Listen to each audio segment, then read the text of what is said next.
Desde 2012 que no se construyen cárceles en nuestro país, a pesar de que la cantidad de personas privadas de libertad ha aumentado considerablemente. ¿Qué está haciendo el gobierno al respecto? Y por supuesto, ¿cuáles son los anuncios que dijo el presidente Gabriel Boric en su segunda cuenta pública en esta materia? Es lo que vamos a estar conversando con el ministro de Justicia y Derechos Humanos, Luis Cordero. Ministro, bienvenido a MOL TV, ¿cómo está?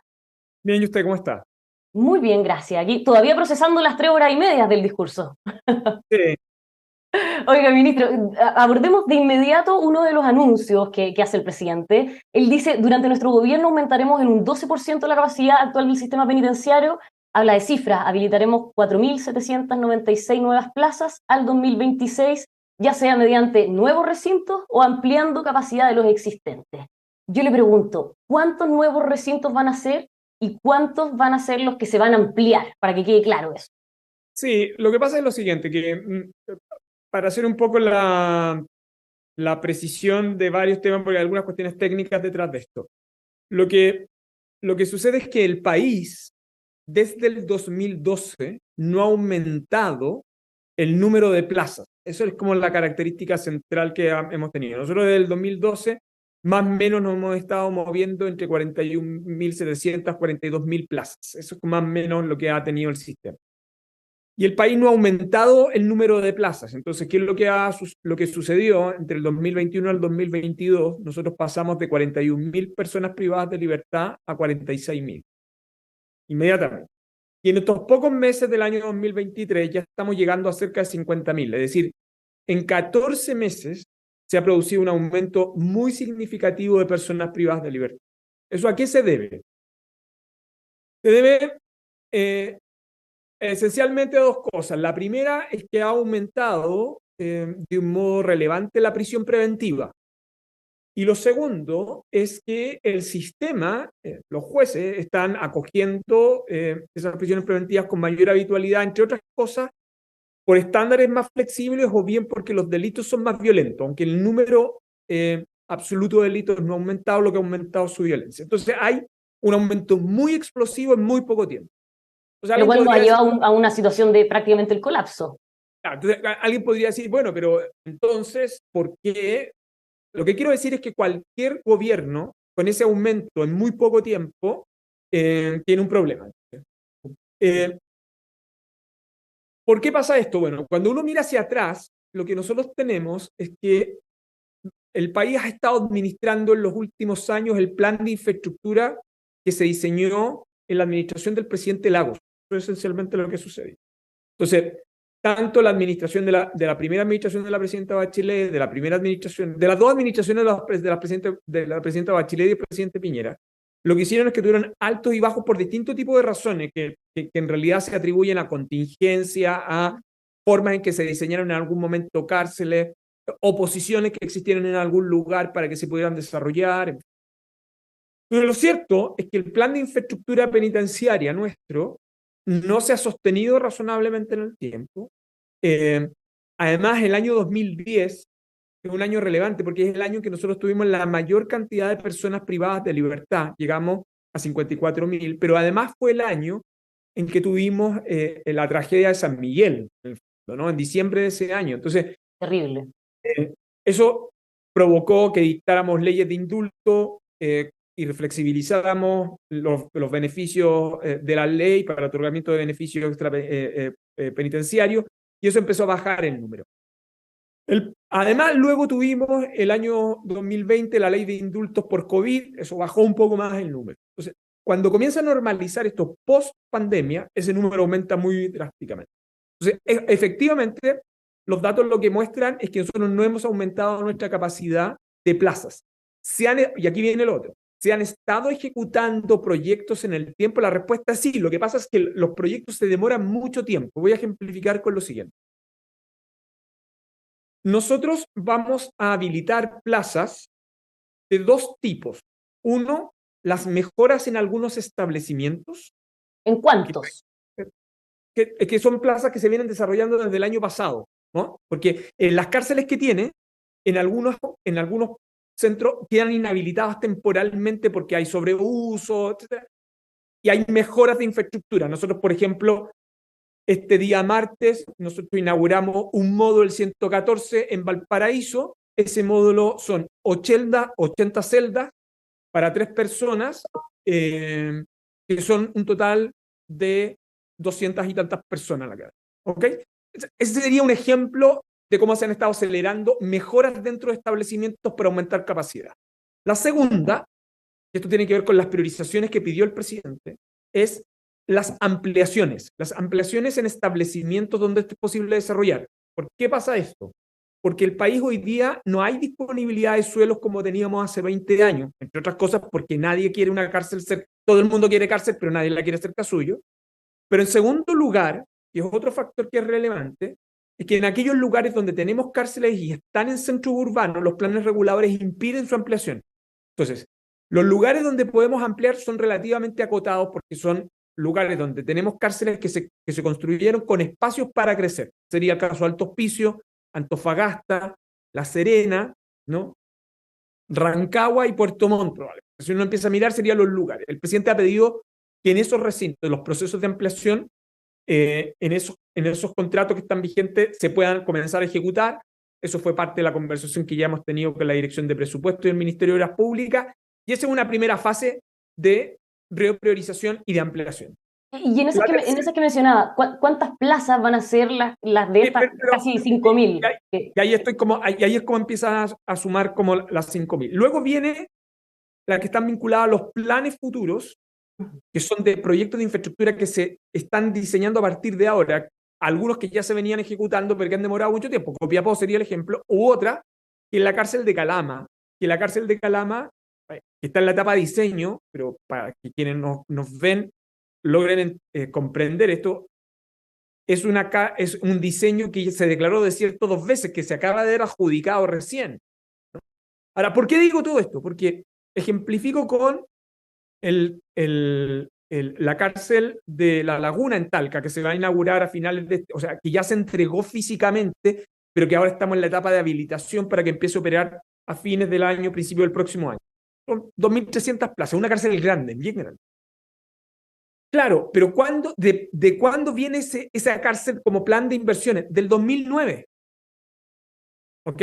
Entre que se hicieron las licitaciones primero para la disponibilidad de suelo, después para el diseño, luego para la evaluación ambiental, luego para obtener la ficha.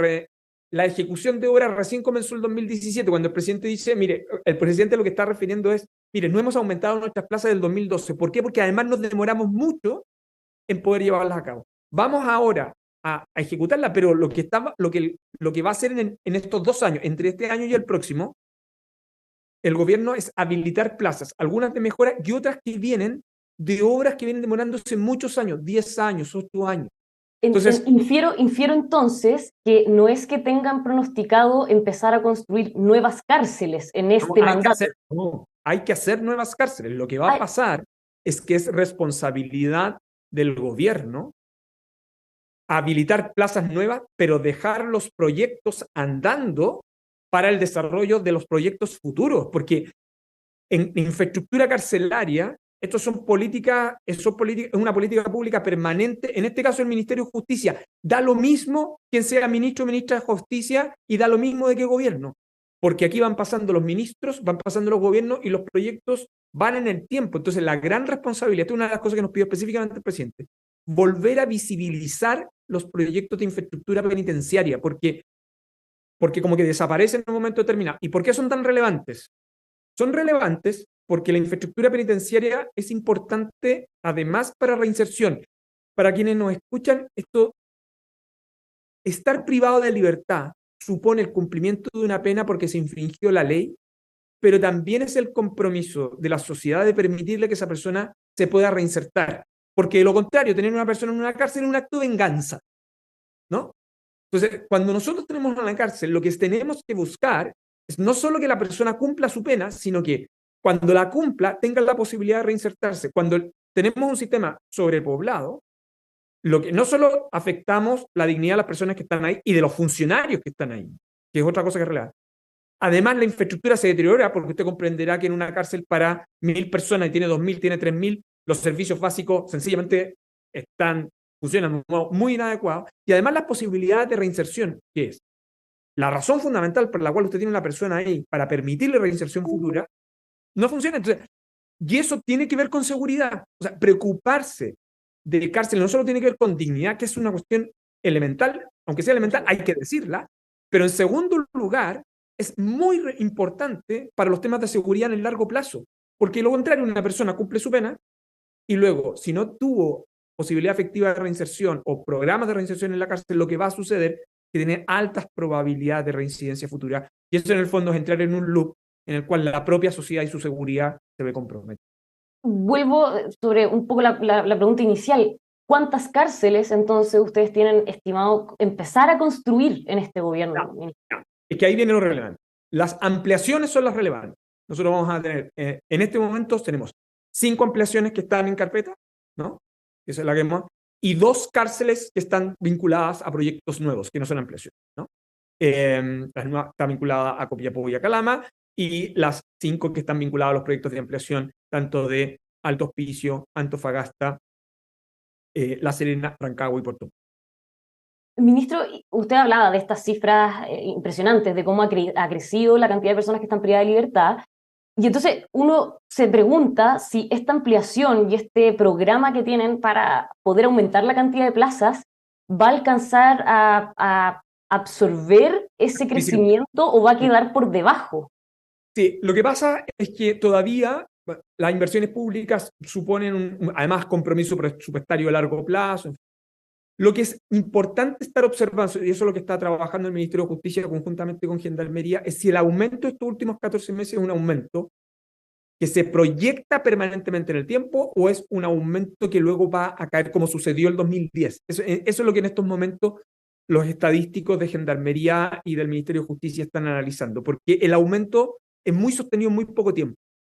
Entonces, una de las razones que explica esto puede ser la normalización post-pandemia, y entonces en algún momento la tasa se va a normalizar de otro modo, o la otra es que sea un incremento mucho más sustantivo. Si eso es así, el problema ya no es cárceles, no es solamente cárceles, es la manera en que está funcionando el sistema, la eficiencia del sistema de enjuiciamiento criminal, otro tipo de políticas que están vinculadas a reinserción, y ahí el análisis es un poco más de mayor complejidad. Pero los datos en estos momentos, ese aumento de 14 meses, ¿cuánto se proyecta? Porque no es lineal en el tiempo, eso es lo otro, no es lineal, esos son los datos que estamos analizando con mucho detalle ahora. Ya, pero entonces existe el riesgo o el escenario en que el crecimiento siga siendo sostenido y entonces este aumento de plazas no sea suficiente. Es probable, y si eso es así, entonces nosotros vamos a tener que reprogramar recursos, pero para eso, por ahora, los recursos comprometidos son aquellos que tienen que ver con el crecimiento natural del sistema institucional, que por cierto, es el que no hemos alterado desde el 2012. Es el número, el problema central que tenemos es que como no aumentamos plazo del 2012, no tenemos capacidad de absorber un aumento tan drástico en muy poco tiempo. Ese es como en lo que nos enseña este proceso de las últimas 2 décadas. Avancemos en otro los anuncios de la cuenta pública para poder abordarlos todos, ministro. Esto de la televigilancia que usa inteligencia artificial, ¿cómo va a funcionar eso? Es una iniciativa que está focalizada en el Ministerio del Interior. El presidente de la República la ha anunciado como uno de los proyectos innovadores. Hoy día en materia de seguridad y persecución criminal ya se está trabajando con inteligencia artificial. De hecho, el Ministerio Público tiene un proyecto muy interesante que está abordando con el equipo de Ciencia Física y Matemática de la Universidad de Chile, y por esa vía está obteniendo muy buenos resultados para efectos de lograr indagaciones mucho más eficaces en la persecución criminal. El proyecto que ha anunciado el presidente está vinculado a los temas de vigilancia y seguridad, y ahí está el proyecto desarrollándose en el Ministerio del Interior. Creo que vivimos momentos de transformación epocal, ¿no? Y mirar la tecnología en esos términos también para seguridad nos implica nuevos desafíos de gestión, pero también nuevas reconceptualizaciones de la manera en cómo entendemos el ejercicio de derechos en el espacio público. ¿Y qué pasó con la reforma de Carabineros? Porque había algunos sectores que estaban esperando algún anuncio en esa línea. ¿Quedó en el tintero, ministro? No, la reforma de Carabineros, la ministra del Interior ha sido bien clara en este punto. En la reforma de Carabineros se sigue trabajando conjuntamente con ellas. hay un responsable que es José Roa que está trabajando en el proyecto. Las policías, o sea, en el caso de Carabineros en particular, Carabineros hoy día tiene asistencia técnica internacional, fundamentalmente en materia de orden público. El general Yáñez lo explicó días atrás, porque es un apoyo que fundamentalmente se ha desarrollado a partir de la colaboración alemana hacia Chile. Es decir, en los temas vinculados a modernización de la policía, ese es un tema que ha estado avanzando y que lo ha estado gestionando directamente tanto Carabineros como la subsecretaría. Yo creo que ahí lo clave es no solo el proceso de la destinación de recursos, que ha sido bien significativa en el presupuesto en materia para Carabineros, sino que también la modernización en protocolos y actuaciones fundamentalmente en materia de orden público. Y en eso el general Yañez ha sido una persona bien activa y que además ha demostrado resultados. Hace pocos días, de hecho, él dio una entrevista a la Deutsche Welle mostrando un poco lo que ha sido esta colaboración entre la cooperación internacional para apoyar el proceso de reforma y modernización de Carabineros. ¿Cuándo deberíamos tener novedades de eso? Y yo supongo que pronto, pero ahí ¿Pronto este año, en un par de meses? Ahí la entrevista debiera ser al equipo del Ministerio del Interior. A mí no me gustaría comprometer plazos cuando está vinculado a la gestión de otra cartera. ¿Pero pronto este año? Pronto, es que yo creo que pronto está trabajándose en eso. El anuncio, yo creo que es algo que le corresponde que sea explicitado al Ministerio del Interior. Ministro, considerando el mensaje de la cuenta pública en general, el presidente insistió mucho en que las prioridades del gobierno son también las urgencias del pueblo y que por lo tanto a veces las cosas cambian. A su juicio, ¿empezamos una nueva etapa del gobierno? ¿La cuenta pública ayer fue un punto de inflexión? Lo que pasa es que la primera cuenta pública del presidente es una cuenta a pocos meses que él asumió y por lo tanto hay mucho de proyección hacia el futuro. Esta cuenta, como él lo dijo, ¿no? Está redactada en presente porque son de las cosas que está haciendo el gobierno, ¿no? Entonces, claro, muchos podrán decir, es la cuenta más extensa, pero es una rendición de cuenta de un conjunto de medidas, no que se van a hacer, sino que se han estado ejecutando. Probablemente detenerse en detalle en bastante de ellas es importante porque algunos han formado parte del debate público. Y yo creo que el mensaje ¿Hay un reordenamiento de las prioridades? es que el presidente lo dice. El presidente dice precisamente que es lo que tenemos que estamos repriorizando cosas. Hay 2, 3 ideas muy potentes ahí del presidente, en mi opinión, que yo creo que pasaron inadvertidas, pero que son muy relevantes. La primera es, esto es gestión. El presidente habló mucho de gestión. Segundo, dijo, a propósito de los temas de la burocracia no solo la viven sufren los privados. La propuesta del presidente que ha estado trabajando en el Ministerio de Economía a propósito de la simplificación y la agilización de trámites y permisos, sino que además el presidente dice, la sufre el propio Estado, ¿no? O sea, las veces dice el presidente que nosotros hemos tenido que enfrentar la burocracia para ejecutar proyectos, y eso habla mucho de la idea de modernización, ¿no? De tomar y de transmitir la importancia que es gestionar el Estado, ¿no? Entonces, yo creo que más que esta idea de poder resaltar que es un cambio, aquí lo que hay es transmitir la gestión del Estado, que este es un Estado presente